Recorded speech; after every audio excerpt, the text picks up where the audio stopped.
नमस्कार। प्रजापिता ब्रह्मा कुमारी ईश्वरी विश्वविद्यालय में आज हमारे स्टूडियो में पहुंचे हैं विनोद जैन जी।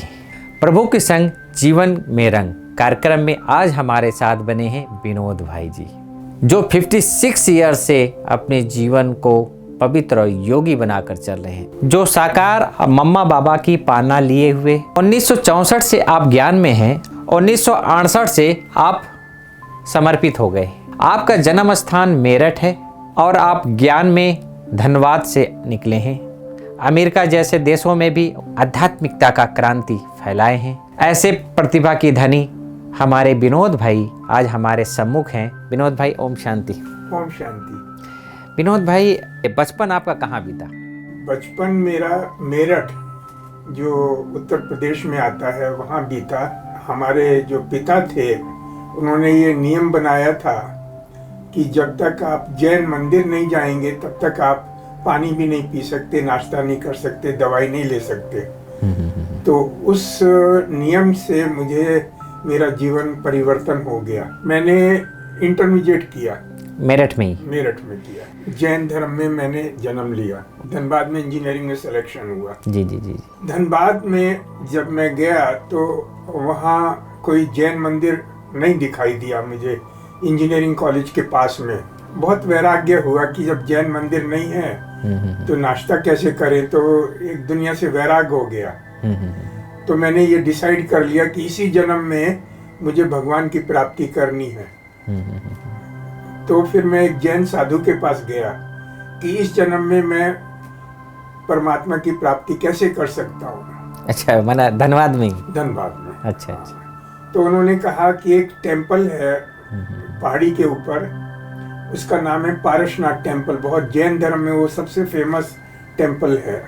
बहुत ऊंची पहाड़ी पर, उसको शिखर जी भी बोलते हैं। पारसनाथ टेम्पल, बाबा कभी कभी मुरली में भी पारसनाथ जी का नाम लेते हैं। जी जी जी। उसमें आप 3 बार चढ़ो तो आपको भगवान मिल जाएगा। तो मैं 4 बार चढ़ा। मैंने कहा एक बार सक्सेस नहीं हुआ तो मैं 4 बार, पर उसमें चढ़ने में 9-10 घंटे लगते हैं। उस समय आपकी क्या उम्र होगी? 21 होगी। भक्ति मार्ग में 4 यात्रा की। जी जी जी। पर वो यात्रा इतनी आसान नहीं होती। उसमें नंगे पैर आपको रात को 12 बजे यात्रा शुरू करनी पड़ती है, ठंडे पानी से स्नान करके, और पैदल चलना पड़ता है, और किसी का डंडा या सोटी का सहारा नहीं ले सकते। फिर यात्रा 3-4 घंटे ऊपर यात्रा करके, चरण बने हुए हैं 24 तीर्थंकर के। जी जी। उसमें भी 3-4 घंटे लगते हैं। तो नीचे आते आते 6 बज जाते हैं शाम के। जी। तो 12 और 6 18 घंटे की यात्रा होती है। तो वो मैंने 4 यात्रा की। तो उसके बाद में मुझे ब्रह्मा कुमारी के द्वारा परमात्मा की प्राप्ति हो गई। धनबाद में ही ये यात्रा करने के बाद आपको ब्रह्मा कुमारी का ज्ञान मिला? Correct correct. जब ये यात्रा पूरी हो गई, उसी के 1 महीने 2 महीने के बाद में मुझे ब्रह्मा कुमारी का परिचय मिला। तो वहाँ प्रदर्शनी लगा हुआ था? मोहन सिंघल, शायद आप जानते होंगे। जी जी। वो और मैं एक ही क्लास में पढ़ते थे इंजीनियरिंग में। धनबाद में। जी जी। तो 8 मार्च 64 को वहाँ सिंदरी के द्वारा धनबाद में सेंटर खुला। तो 9 मार्च को मोहन सिंघल ने मुझे इनवाइट किया ब्रह्मा कुमारी आश्रम में।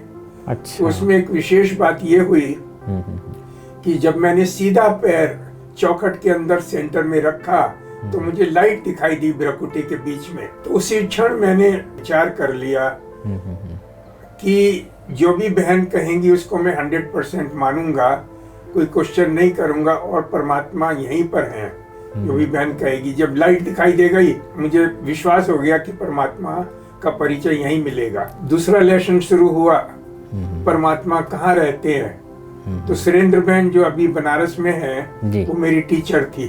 तो पहले वहाँ पर रहती थी? आज पहले वहाँ धनबाद में? धनबाद में। बाबा ने धनबाद में भेजा था। जी जी जी। तो उन्होंने पूछा भगवान कहाँ रहते हैं।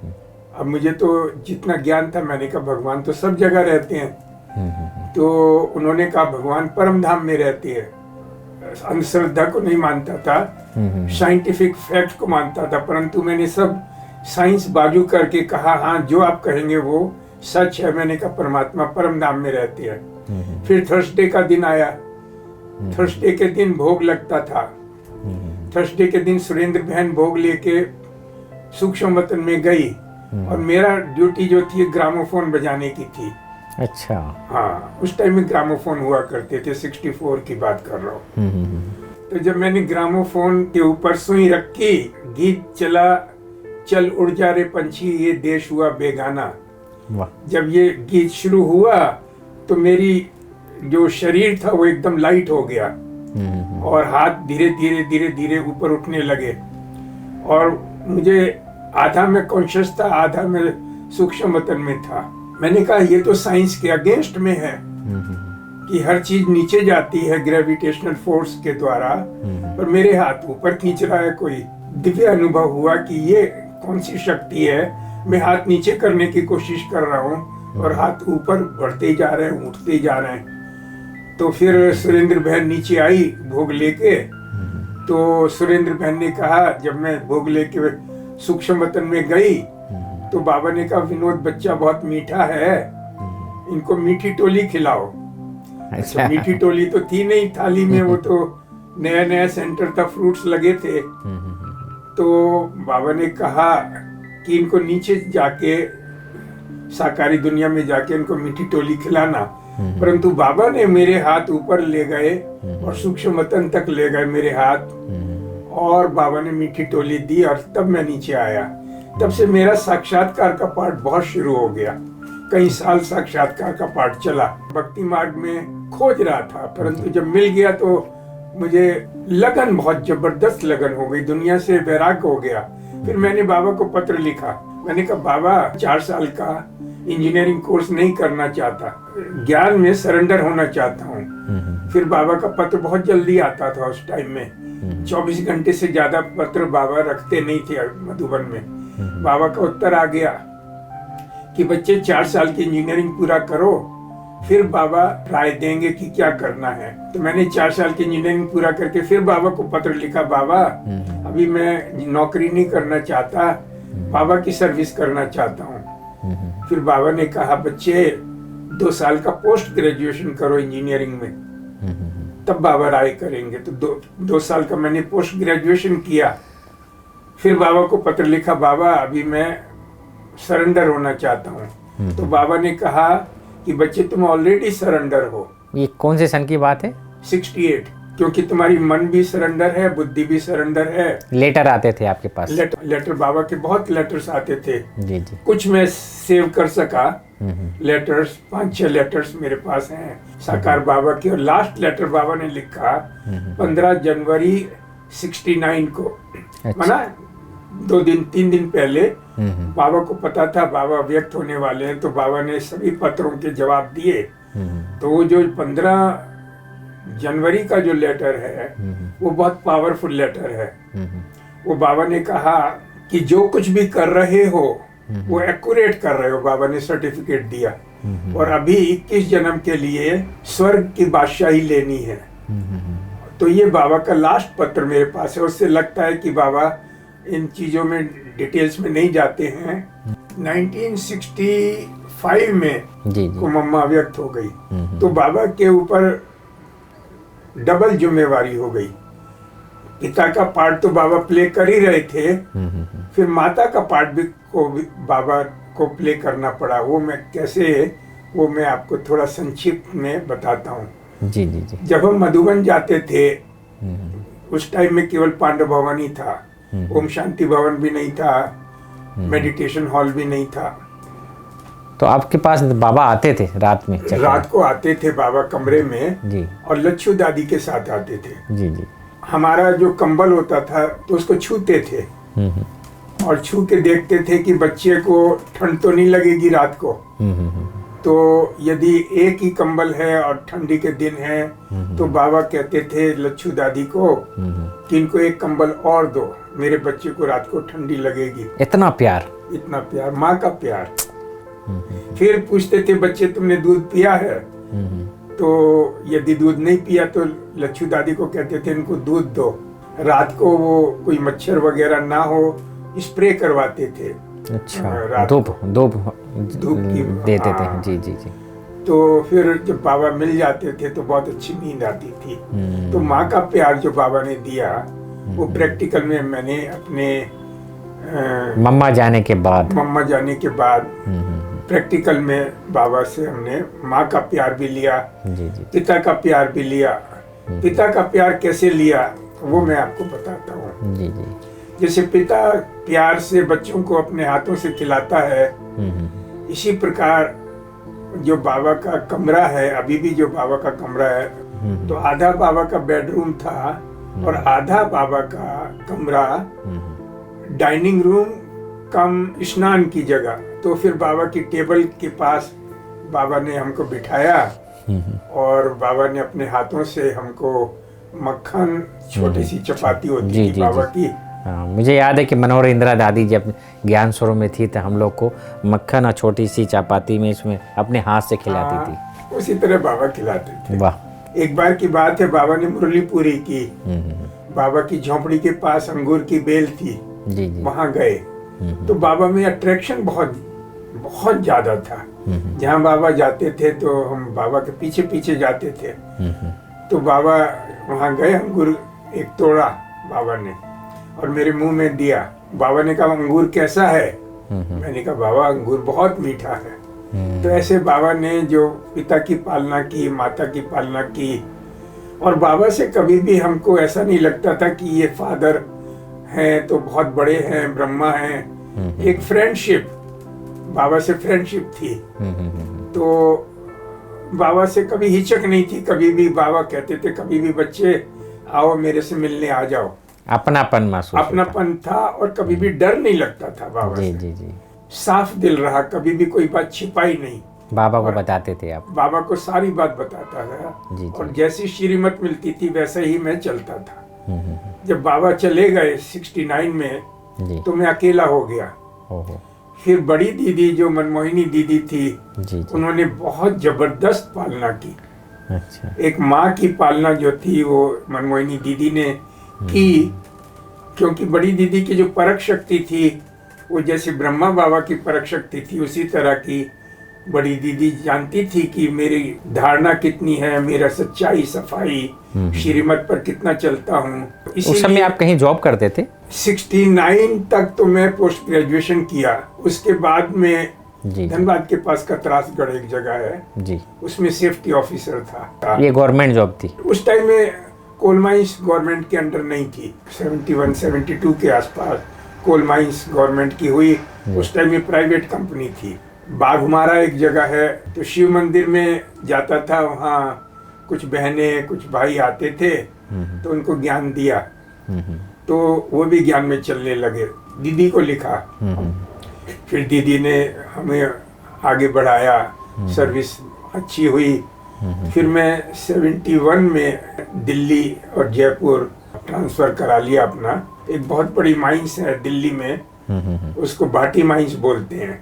भाटी माइंस के पास छतरपुर एक जगह है, उसमें बाबा ने फिर मुझे मैनेजर की पोस्ट दिलवाई। ये कब की बात है? 1972 72 74। फिर बाबा ने मुझे यूपीएससी, जहाँ गजेटेड ऑफिसर की पोस्ट मिलती है, वो एग्जाम पास कराया। बाबा ने पोस्ट दिलवाई, assistant director of mine safety. जी, कहाँ पर? मेरा पोस्टिंग हुआ था गाजियाबाद। गाजियाबाद। और एरिया मेरा बहुत बड़ा था, पूरा हरियाणा, पंजाब, जम्मू कश्मीर, दिल्ली, पार्ट ऑफ राजस्थान, हिमाचल प्रदेश। सारा कंट्रोल आपके हाथ में था? कंट्रोल तो नहीं कहूँगा कि हाँ, ज्यूरिसडिक्शन था मेरा। अच्छा जी, इतनी पावर भगवान ने दिया था कि जी जी उनकी माइंस का इंस्पेक्शन करके गलती हो तो माइंस को बंद करवा सकता था। उससे बहुत सर्विस हुई। 75 में जिस प्रकार से आप वहाँ इतना जॉब किए, इतना कंट्रोल भी था, तो उसमें आपका ज्ञान योग कैसा था? एक तो मैं बाबा के बहुत नजदीक था और श्रीमत पर चलता था।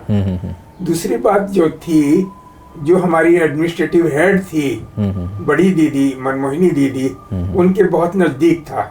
तो दिल्ली की सर्विस जब हुई है 73-74 में, जब मैं मैनेजर था, तो गांव-गांव की सर्विस बहुत हुई उस टाइम में।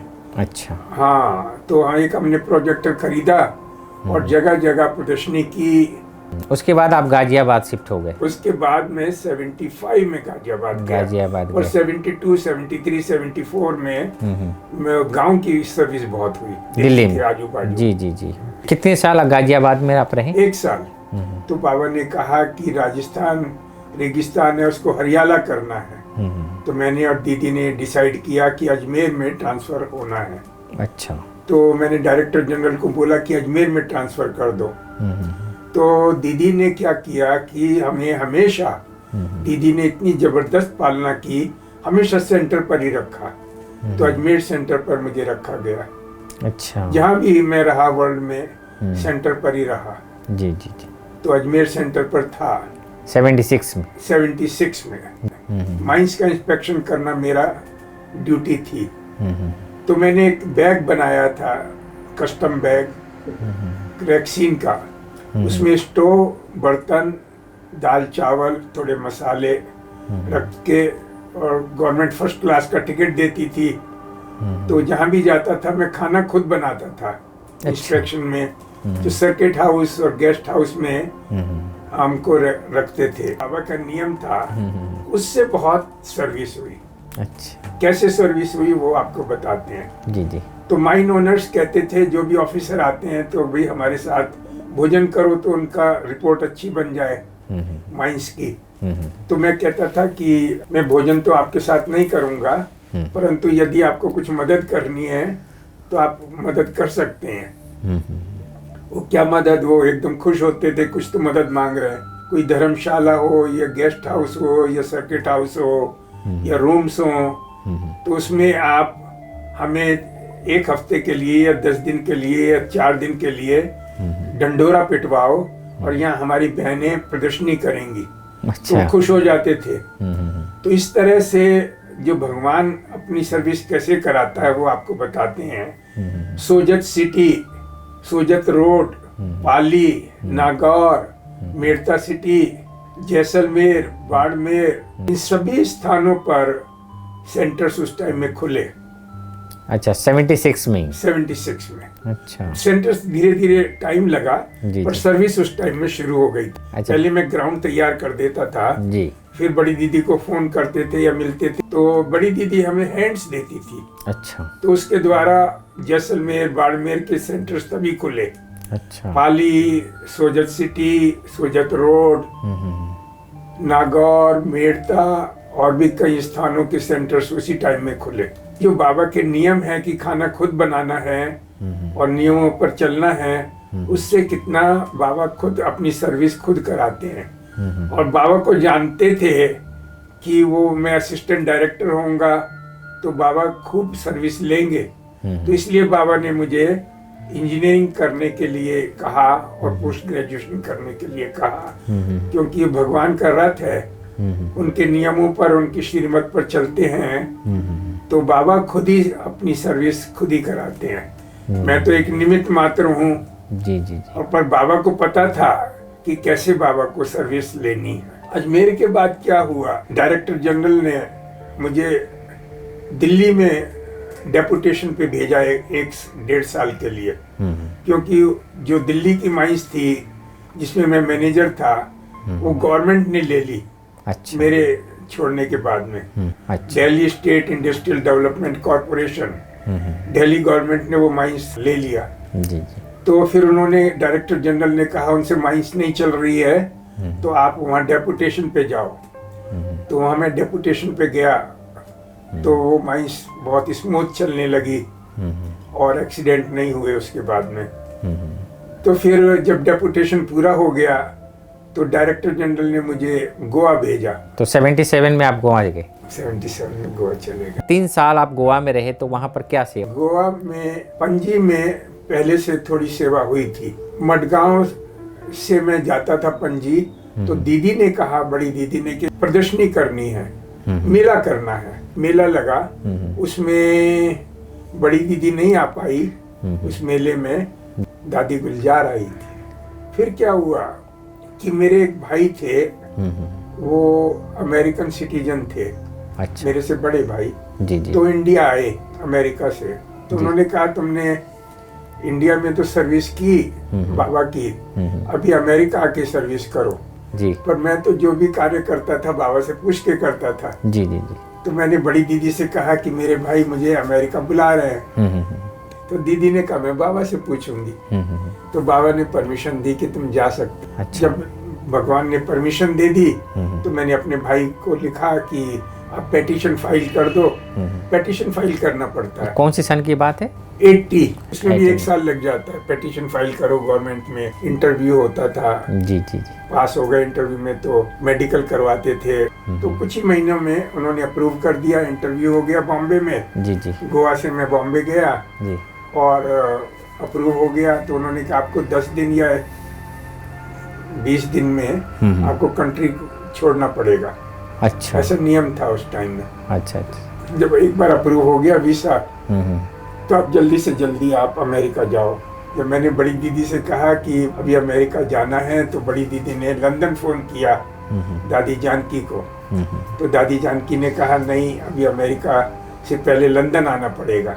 अच्छा तो मैं 10 दिन लंदन रहा। जनवरी में 18 जनवरी मैंने 81 में वहाँ कम्युनिटी हॉल में एक बहुत बड़ा प्रोग्राम था 18 जनवरी का। वहाँ मैंने अपना अनुभव सुनाया दादी जानकी कहने से। फिर 19 जनवरी 81 को फिर अमेरिका गया। अमेरिका में कितने साल रहे आप? 30 साल रहा। फिर निर्वैर जी और दादी जानकी ने कहा अभी इंडिया आ जाओ। अच्छा। तो 2009 में मैं फिर इंडिया आ गया। 30 साल तक अमेरिका में, वहाँ क्या सेवा की है आप? 86 या 87 की बात है। दादी जानकी ने कहा विनोद भाई तुम्हें एक सेंटर खोलना है कैलिफोर्निया में। तो 2 चॉइस देती हूँ, या तो सैन डिएगो या सैक्रामेंटो, दोनों में से एक जगह सेंटर खोलना है। तो मैंने विचार किया। मैंने कहा सैन डिएगो में तो मेरा कोई रिलेशन नहीं है, सैक्रामेंटो में तो मेरा भाई है। तो मैंने कहा दादी जानकी से कहा सैक्रामेंटो। तो तब से मुझे ये लगन हो गई कि किसी भी तरह से सैक्रामेंटो में सेंटर खोलना है। तो मैं उस टाइम में मैं इंजीनियर था लॉस एंजलिस में, और लॉस एंजलिस से सैक्रामेंटो करीब 8 घंटे का ड्राइव है। मतलब 400 माइल है, किलोमीटर नहीं, माइल। अच्छा। तो हमेशा मैं ड्राइव करता था, इंटरव्यू देता था कैसी भी तरह से सैक्रामेंटो में मेरा ट्रांसफर हो जाए। तो कई बार गया ड्राइव करके। तो एक बार क्या हुआ, मेरा सिलेक्शन सैक्रामेंटो हो गया। वहाँ क्या जॉब करते थे आप? इंजीनियरिंग? Highway engineer. अच्छा, वहाँ हाईवे इंजीनियर। हाईवे माना फ्रीवे बोलते हैं अमेरिका में। अच्छा। जो 8-8 लेन की 4 लेन एक साइड जा रही है रोड, एक 4 साइड। अच्छा, 4 लेन एक रोड बनाने की पूरा आपके हाथ में था? इंजीनियरिंग का। ओके। डिजाइन नहीं करता था मैं, कंस्ट्रक्शन में था। अच्छा अच्छा। ब्रिजेज बनाना। जी जी जी जी। एक प्रोजेक्ट पूरा हुआ, दूसरा जॉब देखो, दूसरा प्रोजेक्ट पूरा हुआ, तीसरा जॉब। ऐसे बहुत जॉब्स किए मैंने अमेरिका में। पर यज्ञ सेवा भी आप देते थे? हाँ, मेरे सेंटर भी चलाने की जिम्मेवारी, खाना भी बनाना, ग्रोसरी भी लाना, फ्लायर भी छपाना, सेंटर की भी जिम्मेवारी, ये सब। फिर उसके बाद क्या हुआ, 94 में दादी जानकी ने हंसा बहन को भेज दिया। अच्छा। जो आजकल सैक्रामेंटो कोऑर्डिनेटर हैं। हंसा रावल? नहीं, हंसा ठक्कर। हंसा रावल जो हैं वो सैन एंटोनियो और ह्यूस्टन में हैं। अच्छा। टेक्सास में। अच्छा। और हंसा ठक्कर जो हैं सैक्रामेंटो। अच्छा। तो फिर वो जब वो आ गई तो मैं थोड़ा फ्री हो गया। सैक्रामेंटो के बाहर भी जॉब किए मैंने, सैन फ्रांसिस्को, लॉस एंजलिस और रेडिंग, ऐसे कई स्थानों पे जब सैक्रामेंटो उन्होंने संभाला। और मैं फिर आना जाना करता था, वीकेंड वगैरह में मैं आता था, या जब भी छुट्टी होती थी तब मैं सैक्रामेंटो आता था। बाकी वो हंसा बहन उस सेंटर को चलाते थे। तो इस तरह सैक्रामेंटो की सर्विस शुरू हो गई। सैक्रामेंटो कैलिफोर्निया का कैपिटल है, राजधानी है। अच्छा। गवर्नर वहीं बैठते हैं। अच्छा। जैसे इंडिया में चीफ मिनिस्टर होते हैं, स्टेट के हेड, एडमिनिस्ट्रेटिव हेड। अमेरिका में गवर्नर एडमिनिस्ट्रेटिव हेड होता है, वहाँ चीफ मिनिस्टर की पोस्ट नहीं होती। ओके। तो सैक्रामेंटो लेजिस्लेशन जो बनता है, लॉज जो बनते हैं कैलिफोर्निया के, वो सारे सेक्रामेंटो में बनते हैं। जो वाशिंगटन डीसी है, जहाँ प्रेसिडेंट ऑफ अमेरिका बैठते हैं, वहाँ भी सर्विस शुरू की। और वहाँ दादी जानकी भी आए। अच्छा। और जब दादी जानकी आए, उनको ड्राइव करके मैं बाल्टीमोर से वाशिंगटन डीसी ले गया। अच्छा, ये खुद दादी को बैठा के? दादी को बैठा। वाह। मोहिनी बहन भी थी, मैं भी था। जी जी। ड्राइव मैं नहीं किया। तो 82 में माताजी 6 फरवरी को माताजी अमेरिका आई। अच्छा। हाँ, सेंटर में ही रही माताजी। अच्छा। लॉस एंजलिस में माताजी आई और सेंटर में रहे। विनोद भाई, आप जब विदेश से जब वापस आप इंडिया आए, तो भारत में 2009 के बाद आपने क्या क्या सेवाएं की? मेरी फॉरेन कंट्री की इंचार्ज थी दादी जानकी। जी जी। अमेरिका की इंचार्ज थी दादी जानकी। तो उन्हीं के अनुसार मैं डायरेक्शन पर चलता था। तो दादी जानकी और निर्वैर जी ने कहा, अभी आप इंडिया आ जाइए, वहाँ की सर्विस अभी जम गई है। जी जी जी। हंसा बहन आ गई हैं, तो आप इंडिया आ जाइए। 2009 में इंडिया आ गया। अच्छा। और इंडिया में ऑलरेडी मेरे पास रहने का स्थान था। 95 की बात है। ओके। तो मैं अमेरिका में था। तो रमेश शाहने का एक मकान है, उस टाइम में शांतिवन डेवलप हो रहा था। जी जी। तो वो मकान कॉन्फ्रेंस हॉल के सामने है, तो वो आपके लिए ले लें। तो मेरा अकाउंट सारा रमेश भाई देखते थे। जी जी। तो मैंने कहा जरूर ले लो। तो वो मकान ले लिया था 95 में। अच्छा। तो रहने के लिए मेरे पास स्थान था। जी जी। तो मैं 2009 में इंडिया आ गया। निर्वैर जी ने मुझे 2 साल ओम शांति रिट्रीट सेंटर में जिम्मेवारी दी कंस्ट्रक्शन के लिए। अच्छा। तो मैं 2 साल गुड़गांव ओआरसी में आप सेवा की? गुड़गांव ओआरसी में मैं मैनेजर कहो या जो भी कंस्ट्रक्शन की जिम्मेवारी दी। तो वहाँ 2.5 साल वो प्रोजेक्ट पूरा हो गया। तो दादी जानकी ने कहा, अभी आप अमेरिका जाओ और एक सेंटर खरीदो। उस टाइम में हम किराए पर रहते थे। अच्छा। सेक्रामेंटो में। जी जी। तो वहाँ जाके सेंटर देखने शुरू कर दिया, मकान देखने शुरू कर दिए। तो 2-4 महीने के अंदर ही बहुत अच्छा मकान हमको मिल गया अमेरिका में।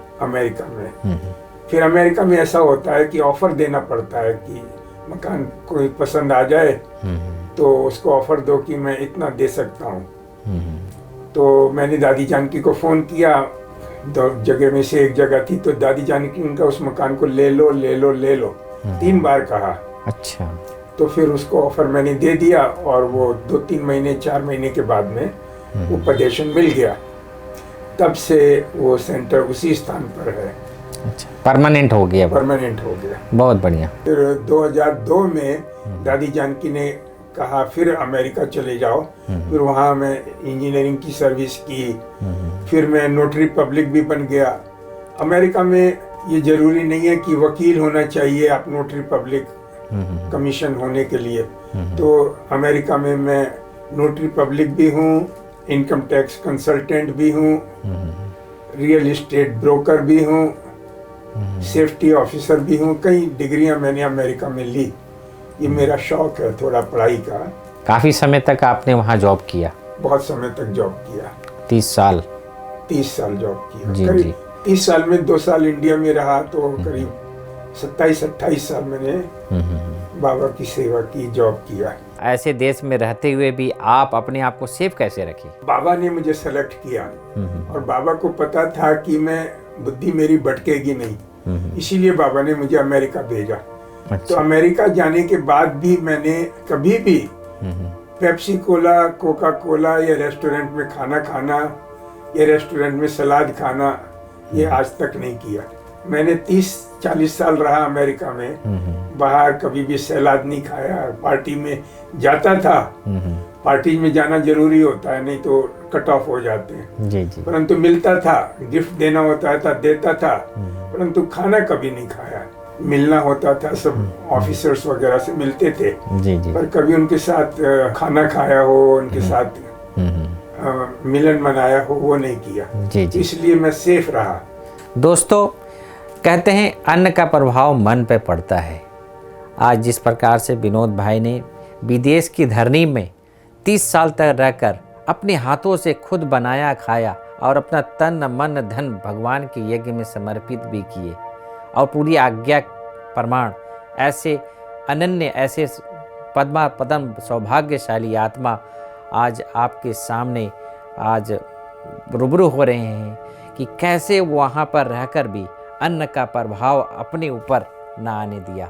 हमारे जीवन में शुद्धता है, पवित्रता है तो हम सेफ हैं। तो आज विनोद भाई जी बहुत ही सुंदर तरीके से अपना अनुभव सुना रहे हैं कि कैसे हम अपने आप खुद भोजन बनाते थे और खाते थे। ऐसी पवित्रता, ऐसे तो हम जो हमारे यूथ हैं वो भी ज़रूर प्रेरणा लें और अपने जीवन को सार्थक करें। अमेरिका में एक बात मुझे बहुत अच्छी लगी कि जो ऑफिसर्स होते हैं उनको आप रिस्पेक्ट दो तो वो भी आपको रिस्पेक्ट देते हैं। तो अमेरिका में बहुत रिस्पेक्ट करते थे और अमेरिका में बाबा ने सर्विस भी बहुत कराई और कई स्थानों पर सर्विस हुई। वहाँ इंटरफेथ्स की भी बहुत सर्विस हुई। सभी धर्म वालों का एक ऑर्गेनाइजेशन है, उसको इंटरफेथ ऑर्गेनाइजेशन बोलते हैं। उसमें हिंदू, जैन्स, सिख, क्रिश्चियंस, बुद्धिस्ट और जेहोवा विटनेस, ये सभी धर्म वाले मिलके उसको इंटरफेथ बोलते हैं। उसमें हमारे बहुत प्रोग्राम होते हैं और वहाँ पर हम राखी भी बांधते हैं, तिलक भी लगाते हैं, फ्लायर भी देते हैं। जो भारत के त्यौहार हैं वो वहाँ मनाए जाते हैं। हम दिवाली भी मनाते हैं, राखी भी मनाते हैं। वहाँ फ्रीडम है, चर्चेज की फ्रीडम है, मेडिटेशन की फ्रीडम है, भक्ति की फ्रीडम है, चर्च की फ्रीडम है, बुद्धिस्ट धर्म की, जैन धर्म के बहुत बड़े बड़े मंदिर हैं, हिंदू धर्म के बहुत बड़े बड़े मंदिर हैं। वहाँ रिलीजन के लिए कोई रेस्ट्रिक्शन नहीं है। तो विनोद भाई, आप जब वहाँ से इंडिया आए तो यहाँ पर आप क्या सेवा की? इंडिया में निर्वैर जी ने मुझे मैनेजर की पोस्ट पे रखा ग्लोबल हॉस्पिटल ट्रॉमा सेंटर में। जी जी। तो उसमें मुझे लाइजन की सेवा भी थी, कंस्ट्रक्शन की भी थी और ट्रांसपोर्ट की भी थी। लाइजन का मतलब ये है कि जो जमीन की बातें होती थी जी जी, उससे गवर्नमेंट में जाना, जयपुर गवर्नमेंट ऑफिसर्स में जाता था, मिनिस्टर से मिलता था, उनसे वो एक जमीन की बात चल रही थी, उसमें कुछ हॉस्पिटल बनाने की बात थी, उसको सैंक्शन बाबा ने कराया। सेंटर की जिम्मेवारी के कारण साल में एक बार मैं हमेशा अमेरिका जाता था। ट्रॉमा हॉस्पिटल में ही कितने साल से मैनेजर हैं? ट्रॉमा हॉस्पिटल में मैं 2009 से 2017 तक मैनेजर रहा जी। निर्वैर जी ने कहा अभी तबीयत के कारण अभी आप एडवाइजर की पोस्ट ले लो, global hospital trauma centre advisor. Vinod भाई, साकार बाबा ने जैसे दादियों का नाम चेंज किया तो बाबा ने आपका नाम क्या रखा था? बाबा ने पूछा, बच्चे तुम्हारा नाम क्या है? मैंने कहा बाबा विनोद। फिर बाबा ने कहा विनोद का वी निकाल दो तो क्या बचता है? मैंने कहा नोद। फिर बाबा ने कहा नोद की बजाय बाबा ने इस्तेमाल किया नूंद। नूंद किस चीज की? मैंने कहा बाबा संस्कारों की। तो बाबा ने कहा अनिरुद्ध और प्रद्युम्न की कहानी सुनी है? मैंने कहा बाबा नहीं सुनी। अनिरुद्ध जो थे वो कृष्ण के ग्रैंड सन थे और प्रद्युम्न जो थे कृष्ण के सन थे। तो मैंने शास्त्र तो इतने पढ़े नहीं थे, मैंने कहा बाबा नहीं सुनी उनकी कहानी। तो बाबा ने कहा उन्होंने किसका साथ लिया? मैंने कहा बाबा आपका साथ लिया जब बाबा के सामने बैठा था। तुम्हें किसका साथ लेना है? मैंने कहा बाबा आपका सहारा लेना है। तो बाबा ने कहा नोद से पहले ए लगा दो तो क्या बनता है? मैंने कहा अनोद। तो बाबा ने कहा तुम्हारा नाम अनोद। तो मेरा अव्यक्त नाम बाबा ने अनोद रखा कि पुरानी नूंद समाप्त होकर दैवी नूंद शुरू होती है। जैसे दादियों का नाम रखा गुणों के अनुसार, जैसे मनमोहिनी दीदी का नाम रखा, उनका नाम गोपी था तो उनका नाम रखा मनमोहिनी, मन को मोहने वाली। इसी प्रकार कई दादियों, रतन मोहिनी उनका नाम भी रत्नों का दान देने वाली, इस तरह सभी के नाम चेंज किए, तो मेरा नाम रखा अनोद। बाबा ने ये कहा जो भी आपने गलतियां की हैं वो सुनाओ तो बाबा आपको सजा नहीं देंगे, आधी गलतियां माफ कर देंगे। 5 साल से 20 साल तक जो भी गलतियां की हैं वो बाबा को सुनाओगे तो बाबा आधी माफ कर देंगे। 5 साल से 20 साल तक की एज थी, सब अपनी गलतियां जो की, जो 5 साल के बाद याद रहती थी, सब लिखा और वो नोटबुक लेके धनबाद से माउंट आबू आया। जी। और बाबा को कहा बाबा ये मैंने गलतियां की हैं 5 साल से 20 साल तक, आप आधी माफ कर दो। बाबा ने कहा कि बाबा झोंपड़ी में मिलेंगे, तो बाबा ने झोंपड़ी में बुलाया, तो एक साइड में मैं बैठा, एक साइड में बाबा बैठे आमने सामने। तो मैंने कहा बाबा आधी माफ कर दीजिए गलतियां, ये मैंने गलतियां की हैं 5 साल से 20 साल तक जो मुझे याद आ रही हैं।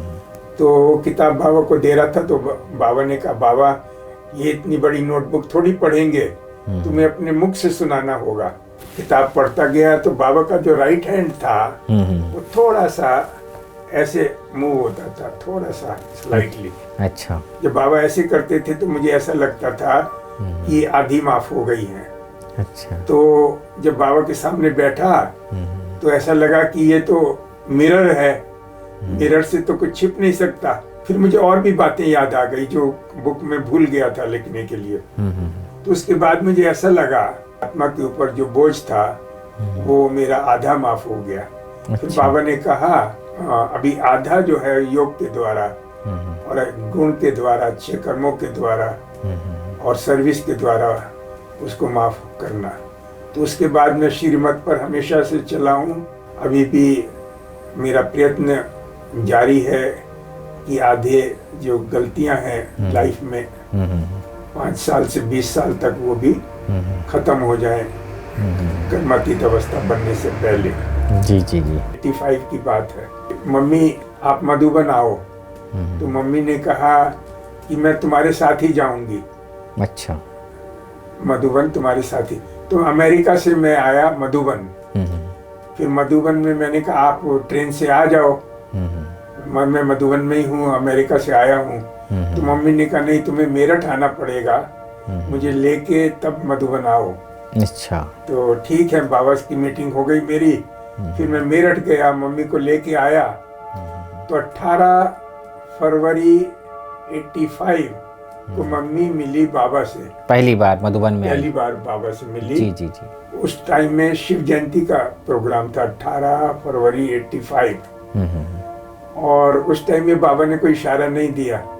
और 20 फरवरी को मम्मी थी ट्रेनिंग सेंटर तिस्तम के सामने 6 नंबर कमरे में, हार्ट अटैक आ गया 20 फरवरी 85 को। मम्मी को आपकी? मम्मी के हार्ट अटैक। अच्छा। तो मैं उस टाइम में मेडिटेशन में बैठा था ओम शांति भवन में। तो कोई दौड़ा कोई भाई को भेजा कि आपकी मम्मी की तबीयत ठीक नहीं है।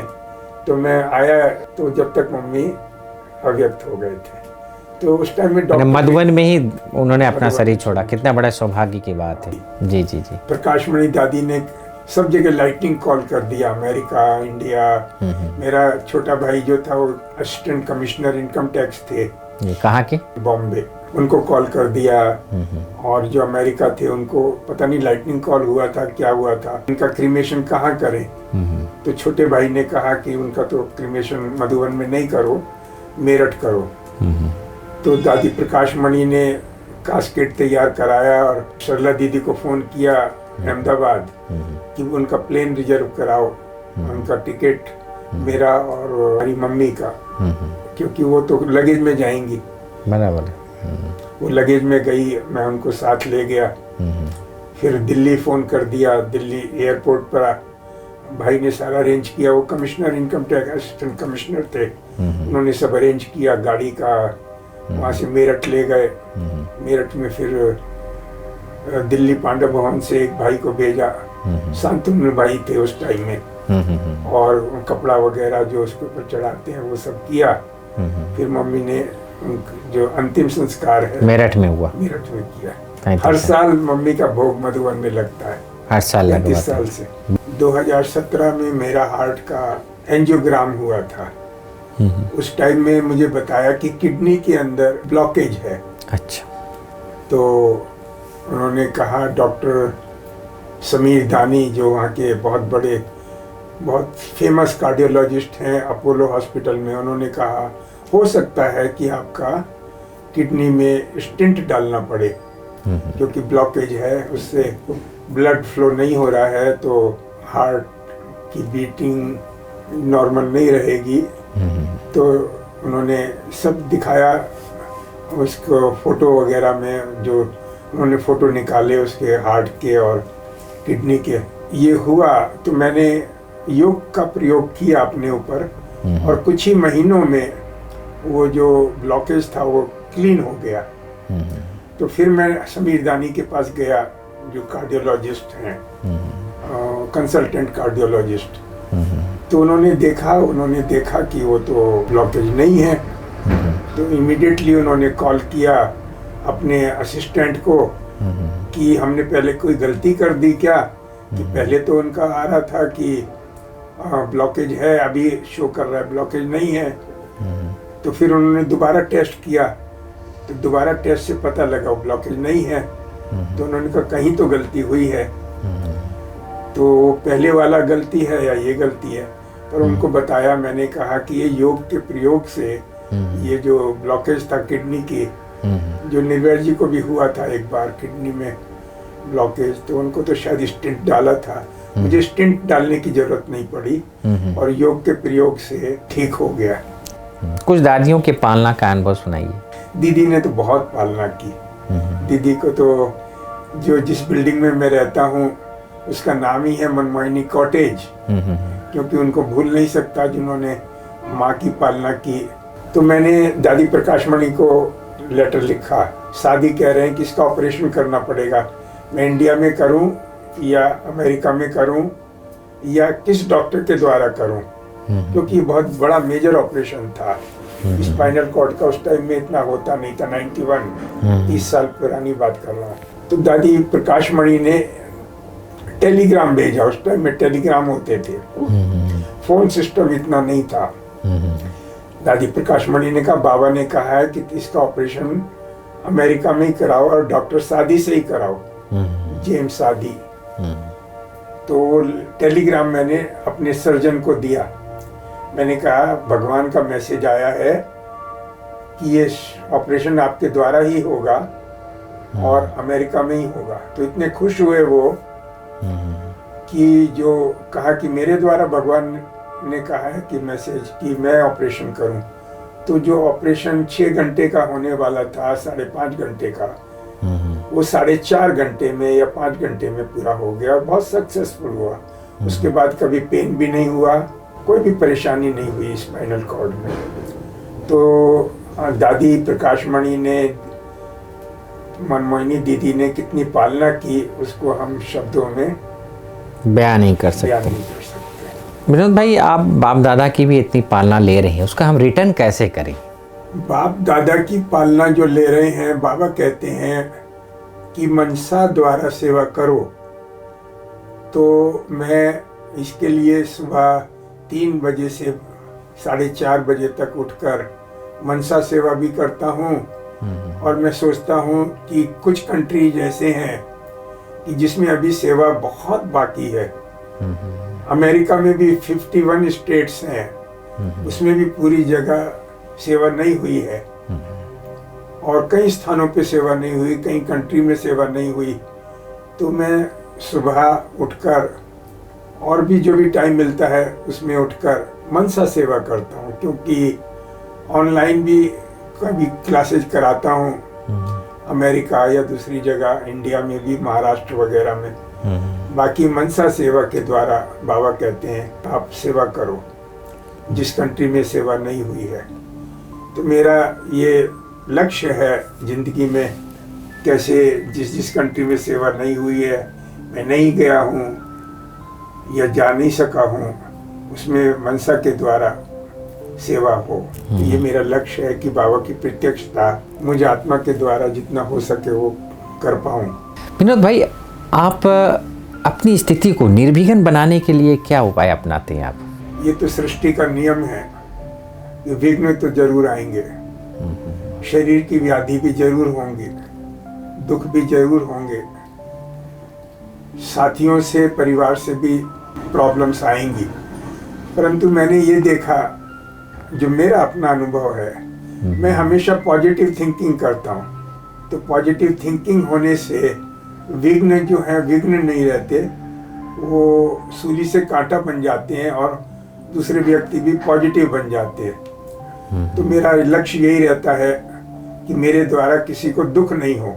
जहाँ तक मुझे याद है, मैंने किसी के साथ जिंदगी में धोखा नहीं दिया या किसी को मिसगाइड नहीं किया। तो ये मेरा लक्ष्य रहता है, कोई ऐसा ना कहे कि तुमने मुझे मिसगाइड किया या धोखा दिया जिंदगी में, तो मुझे भी किसी के साथ धोखा मिलेगा। तो विघ्न तो आएंगे, अंत तक आएंगे और रोज आएंगे, परंतु विघ्नों को पॉजिटिव थिंकिंग के द्वारा नेगेटिव थिंकिंग समाप्त हो जाती है। पर बाबा की बहुत मदद मिलती है कि पॉजिटिव थिंकिंग करना और सबके लिए, पूरे विश्व को सकारात्मक पॉजिटिव वाइब्रेशन भेजना, और जहाँ जहाँ सर्विस नहीं हुई है उनके लिए भी पॉजिटिव थिंकिंग और साकाश देना। तो ये मेरा लक्ष्य हमेशा से है और हमेशा से रहेगा। दोस्तों, आज जिस प्रकार से हमारे विनोद भाई ने आपको पूरे जीवन की अपनी गाथा आपके सामने प्रस्तुत किए, इनके जीवन से निकलकर एक एक बोल, खिचड़ी में रहकर कमल फूल के समान जीवन जीना क्या होता है, और भी कुमार लाइफ में हमारे विनोद भाई से प्रेरणा हमें आज मिलती है कि कैसे कि चारों तरफ चकाचौंध और अपने आप को सिंपल लिविंग, हाई थिंकिंग के आधार पर, भगवान के श्रीमत के आधार पर हम खिचड़ी में भी कमल खिला सकते हैं। आज जिस प्रकार से विनोद भाई ने अपने जीवन में पवित्रता, योग, ध्यान, सादगी भरा जीवन जिया है, हम दर्शकों से अनुरोध करते हैं कि आप अपने जीवन में भी ऐसे ही आप अपने आप को बनाएं, और जितना ही हम भपके से दूर रहें, जितना ही दिखावापन से दूर रहें, अंतर्मुखी सदा सुखी। हमने विनोद भाई को काफ़ी नज़दीकी से पिछले 9 सालों से मैं यहाँ देख रहा हूँ कि बड़े ही गुप्त रीति से अपना पुरुषार्थ करते हैं, अंतर्मुखी सदा सुखी। ऐसे सुखकारी, दुआ से भरपूर पुण्य आत्मा और दुआ के पात्र आत्मा से आज हमने बहुत सारे विचार आपके सामने लेकर आए। ऐसे ही बाबा के बगिया के फूल जो हमारे मधुबन यज्ञ में काफ़ी समय से यहाँ सेवा कर रहे हैं और अपने जीवन को सार्थक बना रहे हैं, श्वास को सफल बना रहे हैं, ऐसे ही दिव्य पुरुष एक बार फिर एक नए फूल, नए समय पर नए आपके सामने हम प्रस्तुत करेंगे। तब तक के लिए हमें इजाज़त दीजिए। ओम शांति। ओम शांति विनोद भाई। ओम शांति। ओम शांति।